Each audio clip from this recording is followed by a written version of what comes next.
Hello and welcome to Puzzle Masters product review. Today we will be taking a closer look at Zahlendreher puzzle. The name is German, quite difficult to pronounce. This puzzle was designed by Jürgen Reiche from Siebenstein Spiele. Difficulty level of the Zahlendreher puzzle is 8 out of 10 on a Puzzle Masters difficulty scale that runs from 5 to 10. And the objective of the puzzle is to peg the pieces to make correct equations in each line. There are 4 lines here, so you have to make 4 correct equations. If you take a closer look at the pieces, you will find that there are 7 of them here. All of them are made from transparent acrylic and they have engravement on one of the sides. But there is a trick here. You can grab this piece, for example, and put it inside like so, and you will have 8, 2, 2, 2. But if you grab the same piece and flip it, you will have a different set of numbers. It's going to be 5, 5, 5, and 8.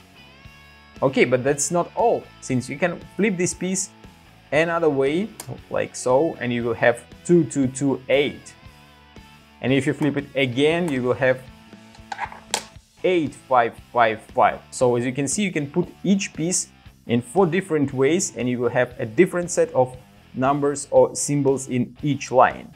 So we can try another one. For example, this one, it has plus 9 division and 0. If we flip it like so, we have 0 on top, 6 in this row, and plus and division in different rows as well. So it makes completely different set of symbols and numbers in each and every line. So first of all, you have to find at least one equation that will look correct, but then you have to put the rest in the correct order, and that will be quite a challenge. Not only mathematical skills involved in solving this puzzle, but also some logic, since not all equations will look correct if you put certain numbers or symbols together.